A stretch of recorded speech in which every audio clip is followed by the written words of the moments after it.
kadib dagaalkii 12 maalin ee u dhaxeeyay Israa'iil, Iran iyo Mareykanka. weerarkana ay dhinaca Tel Aviv lahayd weerar celintana Tehran. Mareykankuna uu duqeeyay goobo kala duwan oo kamid ah dhufeysada hoose ee xarumaha nukleerka Iran. Waxa soo gaaray hanaanka difaaca ee dalkaas Iran burbur baaxad weyn leh. kaasoo gabi ahaanba iska difaaci waayay duulimaadyo kala duwan ee diyaaradaha Mareykanka ee soo gaaray xarumaha muhiimka ee dalkaas Iran. weeraradaas waxay sababeen in dheergaradka reer Iran iyo danayaasha siyaasadda bariga dhexe aan deganay sidoo wajir isu weydiiyaan sababta Ruushku uusan wali Iran ugu aamini lahayn inuu ka iibiyo nidaamyadiisa difaaca S-400 kuwaasoo la aaminsan yahay inay wax weyn ka bedeli lahaayeen saaxadda dagaalka haddii ay xilli hore Moscow ku taageeri lahayd xulafadeeda gobolka ee Tehran. isweydiinta su'aasha kuma koobna dad rayida balse waxay gaartay heer mas'uuliyiin sarsare oo warbaahinta iyo baraha bulshada ay arrinta iska weydiiyaan. Ali Matari oo hore u soo qabtay xilka ku-xigeenka afayeenka baarlamaanka dalka Iran ayaa shaaca ka qaaday in Ruushku uu nidaamyadiisa difaaca ee loo yaqaan S-400 uu ka iibiyay Turkiga soo kana u ballan qaaday Sacuudiga balse Iran oo lagu sheego saaxiibkeeda koobaad ee bariga dhexe uu ku leeyahay uu u diiday inuu ka iibiyo isagoo ilaalinaya xiriirka uu la leeyahay Israa'iil iyo Mareykanka. taasna waxa uu ku fasirinay tahay tallaabo laba codlayna oo ka imaanaysa dhinaca Putin iyo Ruushka oo muujinaysa sida aan loogu hagar baxayn dhanka Tehran. warbixintan waxaynu ku eegaynaa laba qodob oo ku saabsan xaqiiqada qarsoon ee ka dambaysa sababta Ruushku nidaamyadiisa difaac ugu aamini waayay dhinaca iyo waliba sidoo kale Iran uguna aaminay Turkiga oo ay Mareykanka wadaagaan wax badan oo ay ugu horeyso ka mid ahaanshaha isbahaysiga gaashaanbuurta NATO taasoo muhiim u ah xilli uusan ku aaminin dowladda Tehran oo ay ka siman yihiin cadowtinimada Mareykanka ee ay labada dhinacba ay wadaaminsan yihiin. ma ogtahay in Dr. Shaafici Aadan Dirir loo aqoonsaday dhakhtarka qalliimada ugu wanaagsan dalkeena Soomaaliya ahna dhakhtarkii ugu horeeyay ee dalka ka fuliya qalliimada casriga ah ee laserka uu heegan kugu yahay isbitaalka Shaafici ee magaalada Muqdisho. filashadii laga qabay taageerada Ruushka ee dalka Iran 3 maalin ka hor cali masaarkii madaxweynaha Mareykanka Donald Trump waxa magaalada Moscow ay ku kala sixdeen labada dhinac madaxweynaha dalkaasi Ruushka Vladimir Putin iyo Mas'uud Pezeshkian madaxweynaha Iran heshiis istiraatijiyadeed oo ka kooban 47 qodob oo dhammaantood kuwa ugu waaweyn ay ahaayeen iskaashi difaac oo labada dhinac. qodobada ugu muhiimsan waxa kamid ah iskaashi dhanka ammaanka, dhaqaalaha iyo dhaqanka. walow heshiiska aynu ku cadeyneen labada dal mid kasta oo difaacaya kan kale hadii la soo weeraro balse xilliga uu ku soo aaday waxay ahayd cali masaarkii Trump oo muddaxileedkii hore lagu yaqaanay la dagaalanka Iran wuxuuna muujinayay saansaan iskaashi difaac oo dhameystiran oo dhex maraya Tehran iyo Moscow laakiin lama noqon sawe.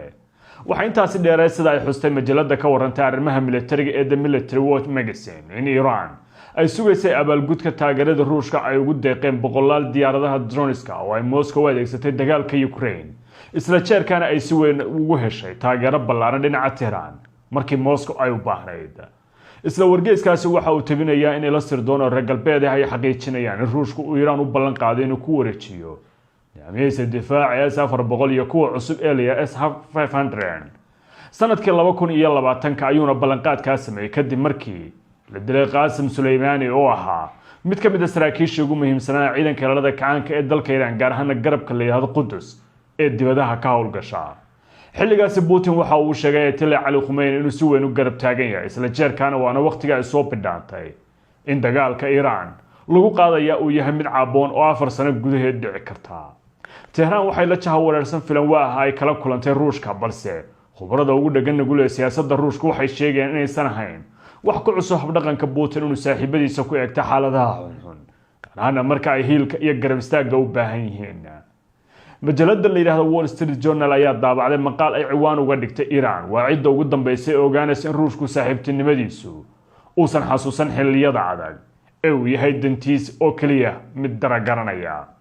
The Wall Street waxay intaa ku dartay warbixinteeda inuu Putin u ballan qaaday Tehran taageero military haddii la weeraro balse markii uu bilaabay weerarka Israa'iil kadib Mareykanka uu ku biiray Putin ma noqon nin fuliya ballanqaadkiisii laakiin wuxuu sii waday cambaaraynta iyo inuu ku baaqay loo duceeyay Iran taasoo la mid ah go'aankii uu qaatay Joe Biden markii ay colaadda gacanta la gashay Ukraine. sidoo kale wargeyska The New York Times ayaa sheegay in filashadii kala duwanaa ee Iraaniyiinta iyo rajadooduna ay noqotay dhan dabagaal oo gabi ahaanba la xaqiijin waayay himiladii ahayd in Ruushku ay si weyn dhankooda u garab istaagayaan. Putin intii weeraradu ay socdeen kaliya wuxuu kaaftoomay la kulanka wasiirka arrimaha dibadda Iran Abbas Araghchi iyo inuu doonayo inuu taageero shacabka Iran isagoo carabka ka celiyay wax kaalmo militari ah wuxuuna ku celceliyay 3 jeer oo kala duwan inuu Putin diyaar u yahay inuu gabi ahaanba Iran kala shaqeeyo sida ay u noqon lahayd qaran taabagala wuxuu labada dhinac ee kala duwan ee Mareykanka iyo Tel Aviv u diray telefoonno uu kugu sheegayo in xaalka la caadiyeeyo Tehran iyo Moscow oo ahaa muddo dheer mataano ku midoobay inay laf dhuun gashay ku noqdaan danaha reer galbeedka ee gobolka si wada jirna Suuriya garab isugu ahaa markii uu qarxay dagaalka Ukraine Tehran ay qaadatay kaalinteedii hub iyo rasaasna ay ku daabushay Ruushka waxay hadda u muuqataa kuwa dhabarka isku jeedinaya labada dhinac sababta Putin waa ka soo bixi waayay xilligii isaga loo baahnaa waxa la isweydiinayaa sababta ka dambaysa gacan bidixaynta Ruushka iyo xiriirka uu la leeyahay Israa'iil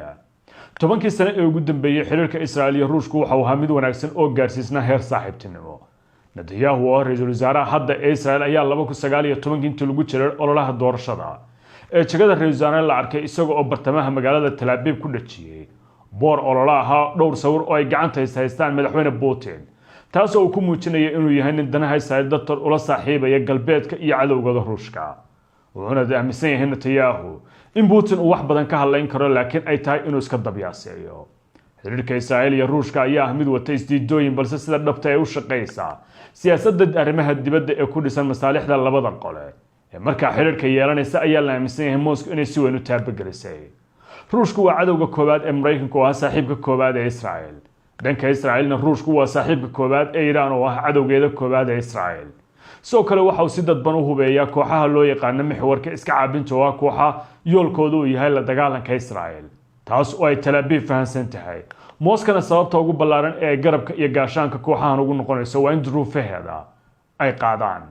haddana iyadoo sidaasi tahay waxay isdhaafsanayaan danahooda u gaarka taas oo ay ka mid ahayn Ruushku uu xadido taageerada uu Iran siinayo sida laga arkay habdhaqankiisa la xiriira ibinta nidaamka difaaca S-400 dhanka Israa'iil iyaduna waxay Ruushka ugu abaalgudeenaysan qayb ka noqon dawladaha reer galbeedka ee cambaareen iyo cunaqabateyn isugu diray kadib markii Ruushku uu weeraray Kiev iyo Ukraine Israa'iil qayb kama noqon cunaqabateynta dhaqaale ee Ruushka la saaray waxayna u ogolaatay shirkadaha Ruushka laga leeyahay inay ka shaqeeyaan gudaha Israa'iil sida shirkadda leeyahay Yandex sida uu warinayo wargeyska Leakandra Politico sidoo kale isku dayo badan oo madaxweynaha Ukraine Volodymyr Zelensky uu isku dayay in uu Israa'iil hub iyo taageero u fidiso Kiev waxay noqotay kuwa guul dareysa waxaana Israa'iil ula dhaqmaysay Ruushka sida saaxiib dan wadaaga waxay heshiis wada shaqeyn Moscow iyo Tel Aviv kala saxiixdeen sanadkii 2023 waa hayd kadib weerarkii Ruushka ee Ukraine inkastoo heshiisku koobnaa dhinacyo aan xasaasi ahayn sida arrimaha dhaqanka ganacsiga iyo waliba sidoo kale qodobo la xiriira iskaashiga ammaanka ee dibadaha ka baxsan haddana waxa uu ahaa mid si weyn ay u dhisatay xukuumadda Kiev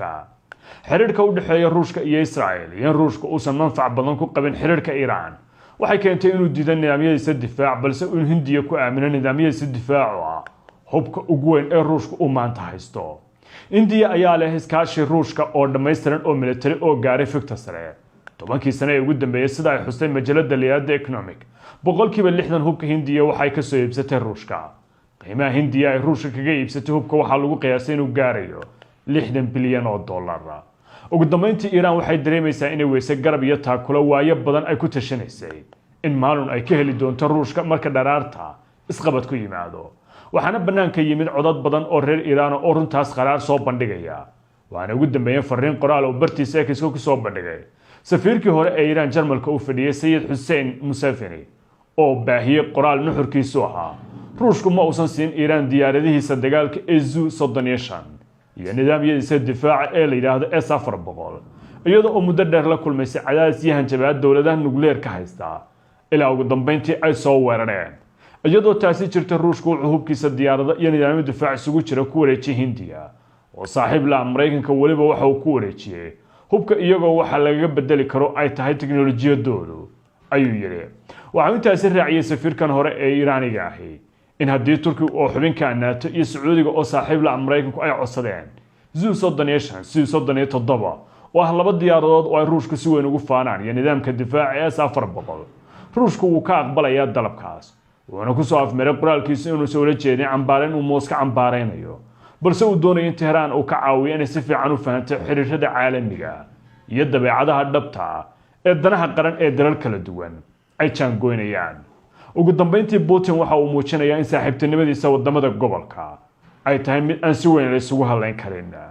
haddii aad ku nooshahay Amerika, Yurub, Canada waxaad si sahlan ugu diri kartaa lacag ehelkaaga iyo asxaabtaada adigoo isticmaalaya adeegga Payc waxayna toos ugu dhacaysaa adeegyadan kala EVC, Zaad, Sahal iyo M-Pesa ballanteenu waa Payc.